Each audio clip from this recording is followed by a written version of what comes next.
Ciao ragazzi, benvenuti in questo nuovo video a cura di Matto Scacco e oggi parliamo della disposizione delle torri sin dall'apertura.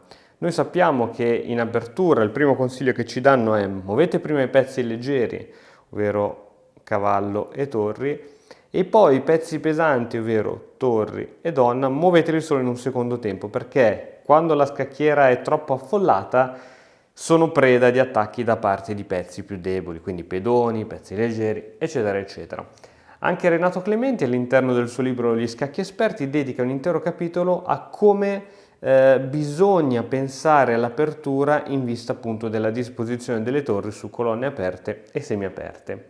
Andremo ad analizzare alcune delle aperture, chiaramente non possiamo in un video andare a esaurire tutte le aperture realizzate e tutte le varianti di ogni apertura, andremo solo a vederne alcune. Vediamo un attimino nella partita scozzese che tipo di posizioni si vanno a creare.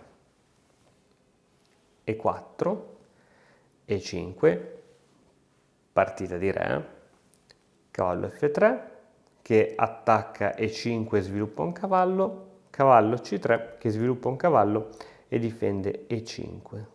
D4, spinta ottima e molto forte per il centro, e per D4, cavallo per D4. Questa, diciamo, è una posizione classica della partita scozzese. A questo punto riesci già a intuire solo da questa posizione dove andranno le torri?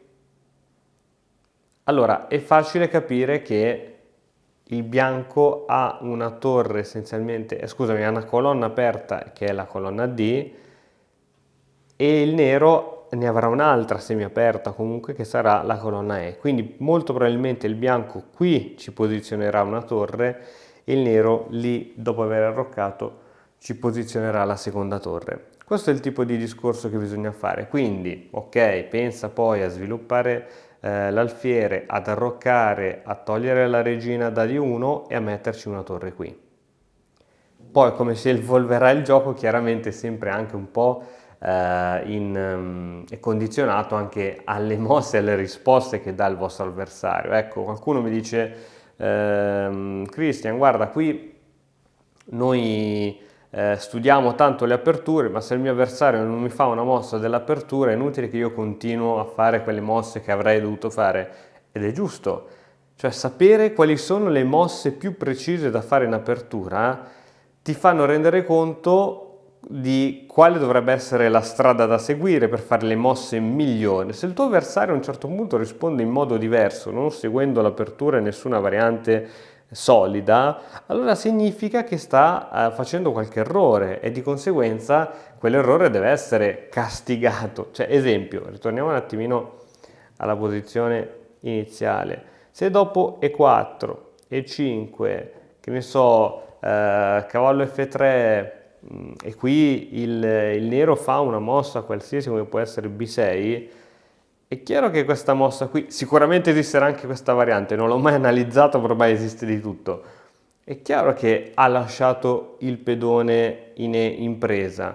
Noi sappiamo che chiaramente possiamo prenderlo, ma è facilmente, basta semplicemente una donna in E7 per scacciare via il nostro cavallo, o comunque se noi difendiamo il nostro cavallo, basta D6, spostiamo il cavallo e questo pedone si può riprendere. Però, cioè, se il nostro avversario fa una mossa strana, fatti due domande, non andare a testa bassa, anzi l'unico momento in cui puoi andare a testa bassa è quando utilizzi una di quelle aperture universali, sistema colle, sistema Londra, difesa ippopotamo, eccetera, eccetera. Tutte cose che abbiamo già trattato su mattoscacco.com. Andiamo a vedere invece adesso un altro tipo di apertura, un gambetto per la precisione, E4, E5, F4.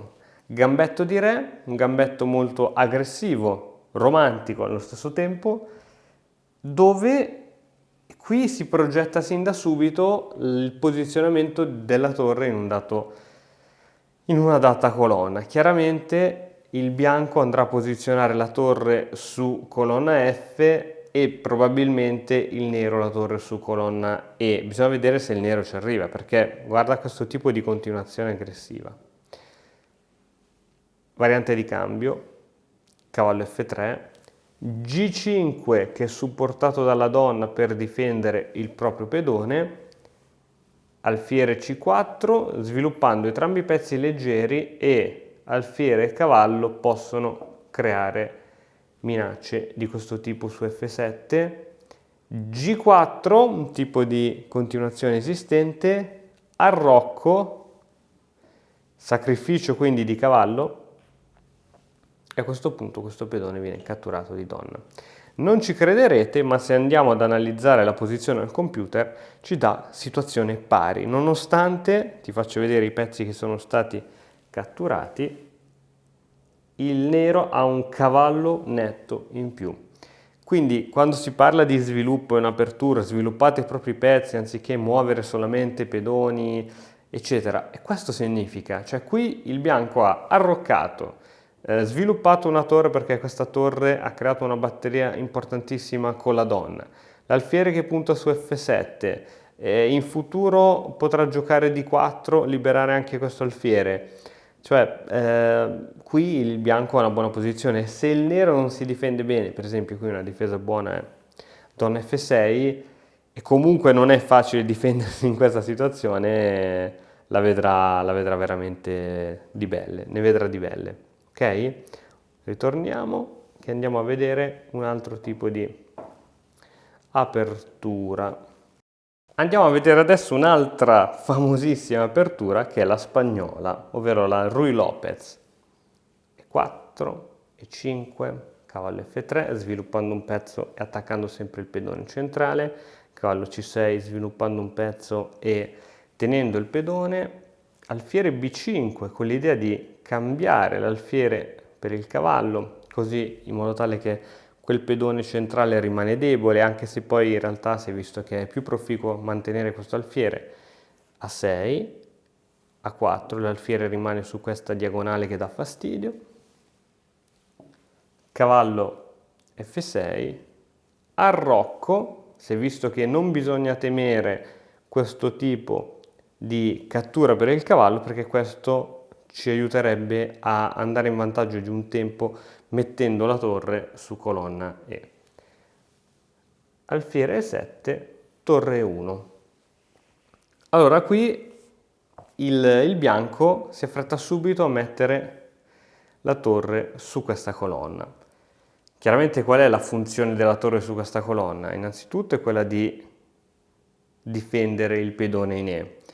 Magari qualcuno che ha le prime armi potrebbe dire: ma scusa, io non posso, anziché di giocare torre 1, giocare D3, io con D3 sostengo questo pedone e libero anche il campo d'azione del mio alfiere camposcuro. Allora, in realtà questo tipo di continuazione esiste, non è che non esiste, ma è più coerente torre 1 e ti spiego anche subito il perché.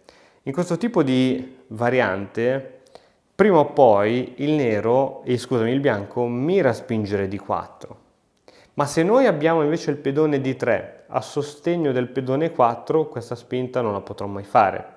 E questo è il primo motivo. Seconda ragione, in questo tipo di gioco l'alfiere prima o poi andrà in C3. Ciò significa che per andare in C3 ci vorrà la spinta, in C2, ci vorrà la spinta del pedone C2 C3 e l'alfiere si metterà qui. Se l'alfiere trova questo pedone c'è un imbottigliamento. Se invece non c'è questo pedone, l'imbottigliamento non c'è, anche perché appunto in futuro ci sarà D4, varie spinte di rottura e l'alfiere sarà libero di agire su questa forte diagonale B1 H7.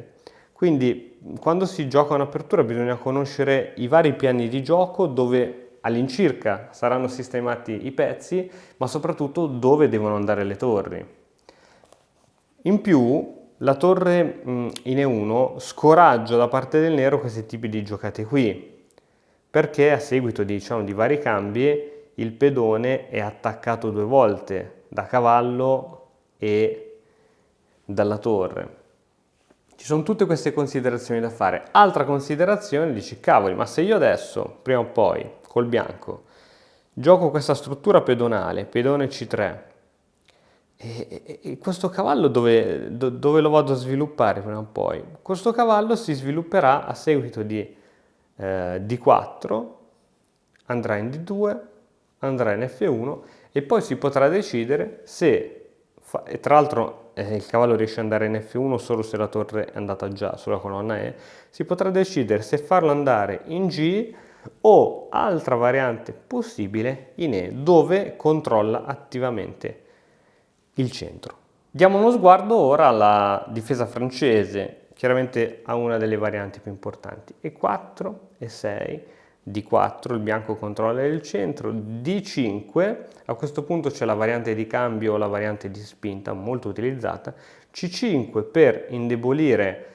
Quando c'è, diciamo, una struttura di pedoni, uno degli attacchi più forti è quello di indebolire i pedoni sulla base, e questa qui è la base di questa piccola catena di pedoni, C3. Ecco, questa è una struttura tipica. Ora, dove andranno le torri? Allora, tenendo conto che questa tensione al centro probabilmente durerà un po' di mosse, perché il nero continuerà a dare tensione, magari ci sarà in futuro anche donna B6 che aumenta la tensione, però prima o poi questa tensione non è infinita, si libererà, partendo dal presupposto che il bianco non farà mai questa mossa, mai, perché lascia il pedone qui, sarà il nero che prima o poi farà questo tipo di mossa, al che avremo questo tipo di struttura. Allora qui il piano praticamente è già definito, perché si giocherà sul controllo della colonna C. Allora è importantissimo sviluppare questi pezzi per far spazio alle torri sulla colonna C. Quindi ci sono due tipi di piani essenzialmente, o quello di andare a giocare sulla colonna C, oppure è quello di muovere questi pezzi, arroccare il prima possibile e giocare invece sull'ala di Re con spinte di questo tipo. In questo caso allora le torri devono essere qui a controllare che il gioco funzioni bene. Dipende un pochettino da che tipo di variante si vuole utilizzare. Andiamo a vedere invece una difesa, un'apertura famosissima, però voglio mostrarti non la continuazione principale, ma una un pochettino meno famosa. Stiamo parlando della difesa siciliana, trattata tantissime volte anche qui su Matto Scacco, e andiamo a vedere questa continuazione. E4, C5, l'idea della difesa siciliana è quella che a seguito di D4 il nero cambia e ha dato un pedone semicentrale per un pedone centrale. E questo tipo di variante funziona proprio in questo modo, quindi D4, scusami, C5, D4, cambio, qui il bianco non riprende subito perché farebbe uscire subito un pezzo pesante al centro, abbiamo detto che i pezzi pesanti devono aspettare un attimino, C3, gambetto morra, il nero si fa ingolosire, cattura un altro pedone e intanto il bianco sviluppa un proprio pezzo. A questo punto cavallo C6, mosse diciamo quasi di routine, cavallo F3, D6, ecco qui la struttura della siciliana che sta prendendo forma, alfiere C4 e intanto il bianco ha 3 pezzi sviluppati, il nero uno solo, E6, difesa del piccolo centro con il pedone in D6 e E6 e D6, alfiere C4 abbiamo detto, arrocco, alfiere 7, anche il nero cerca di mettersi al sicuro, donna in E2, A6, torre in D1, donna in C7, tipica posizione della donna in C7, ti ricordi quando ci sono i pedoni in A6 e in D6 che bloccano le entrate del cavallo qui, si dice che la casa C7 è denominata la culla della donna. Alfiere F4, cavallo in F6, finalmente il nero ha giocato quella mossa e ora torre in A va in C1. Analizziamo insieme questa situazione. Nonostante questo è un tipo di gambetto che si vede poco giocare, è estremamente forte per il bianco, cioè il bianco ha dato un solo pedone per cosa? Guardiamo, il bianco ha già arroccato, ha già avuto tempo di muovere le due torri e dove le ha messe? Le ha messe su la colonna C che è praticamente aperta, ci sono solo i suoi pezzi di ostaggio e poi attacca a raggi X la donna in C7. La torre D è su colonna semiaperta e scoraggia l'avanzata di D5, anche perché D5 è controllato un sacco di volte, è controllato dall'alfiere, è controllato dal cavallo, è controllato dal pedone 4 ed è controllato dalla torre. Quindi l'idea è quella di far restare il nero con un pedone arretrato, quindi magari il nero in futuro giocherà E5 e qui ci sarà una debolezza, è che il nero organizzerà i suoi pezzi per attaccare su D6. E qui è veramente un attacco fortissimo. E quindi le torri, anche se siamo in campo di un gioco magari non proprio apertissimo, possono essere veramente forti. Qui il nero dovrà giocare una difesa molto accurata perché se no sono guai. Andiamo a vedere un altro tipo di apertura e di difesa, in questo caso D4, D5, partita di donna, C4, gambetto di donna, C6, difesa slava. Variante di cambio, cavallo C3, cavallo in F6, cavallo in F3, cavallo in C6, quindi entrambi gli schieramenti hanno appena sviluppato entrambi i cavalli, alfiere F4, alfiere F5, guardate come le mosse sono simmetriche, E3, E6. Ecco, questa è una delle classiche varianti pattaiole, ovvero i grandi maestri utilizzano questo tipo di variante quando hanno bisogno di pattare, quando hanno bisogno di quel mezzo punto all'interno di un torneo. Proprio solitamente dopo aver giocato queste mosse qui, dopo 4-5 mosse, i due giocatori si accordano per la patta. Tuttavia non è detto che questa partita finirà per forza patta, sono i giocatori che si accordano per la patta. Quindi qui vincerà il giocatore che per primo riuscirà ad occupare con le torri, magari appunto andando a incolonnarle su colonna C. Qual è la fregatura? Che una volta che uno mette la torre su colonna C non può raddoppiare l'altra torre su C2 perché c'è quell'alfiere maledetto. Stesso problema chiaramente ce l'ha il nero, però qui l'idea chiaramente è quello di andare a giocare in questa direzione, anche perché ti ricordo che è la catena di pedoni che ti indica come se fosse una freccia il lato della scacchiera su cui devi attaccare, quindi qui bisogna attaccare sull'ala di donna. E c'è un libro molto interessante che si chiama appunto L'attacco sull'ala di donna, che è illuminante. Quando l'avevo studiato mi ricordo che mi aveva aperto un mondo. Solitamente si sente sempre dire attacca contro l'arrocco, distruggi i pedoni dell'arrocco, ma l'ala di re di donna a volte, appunto perché uno organizza tutti i suoi pezzi ad est, rimane un po' sguarnita e lì trovi a volte dei tatticismi incredibili. Andiamo a vedere ora l'ultimo tipo di apertura per oggi, anche se come ripeto ce ne sono tantissime, però almeno diciamo che le principali le abbiamo viste. Riposizioniamo i pezzi nelle loro case di partenza e andiamo a vedere l'inglese. Andremo a vedere la variante simmetrica C4, C5, cavallo C3, G6, G3, alfiere G7, alfiere G2, cavallo C6, A3. Questa è una variante interessante, spesso il bianco la gioca, torre B8 e torre B1. Qui quindi il bianco non continua con cavallo F3 al rocco, sì, sicuramente prima o poi queste mosse arrivano, ma intende giocare subito questa mossa qui. Qual è lo scopo di questa mossa? Qui entrambi i giocatori attivano preventivamente le torri e le spostano dalla loro casa di partenza per fare un piccolo passettino. Qual è l'idea? Allora, l'idea principale è che innanzitutto qui ci sono dei degli alfieri in fianchetto e questi alfieri sono micidiali su controllare queste lunghe diagonali, quindi preventivamente entrambi i giocatori dicono ok, togliamo le torri dal raggio d'azione degli alfieri a raggi X in modo tale di non avere problemi. La seconda cosa è che queste torri vanno a supportare la spinta dei pedoni. Per esempio, adesso il bianco potrebbe giocare B4 e a seguito di questo attacco qui c'è un bellissimo gioco, peccato che non tocca al bianco.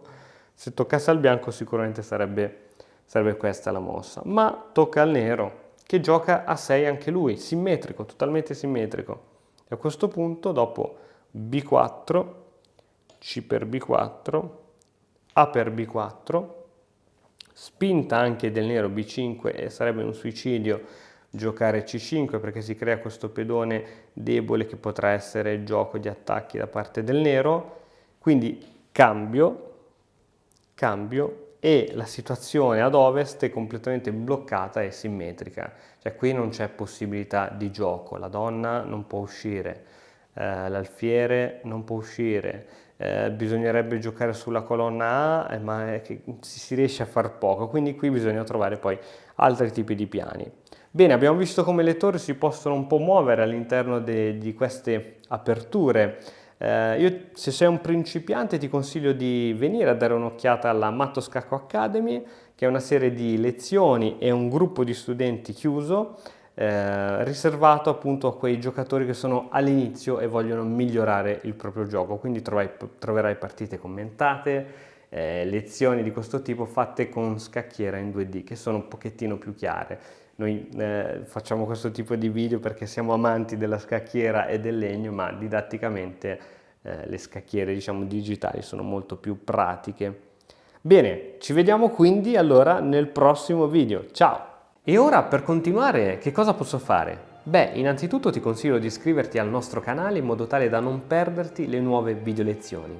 E poi puoi vedere il video che è stato più cliccato in questa settimana. Ci vediamo, ciao!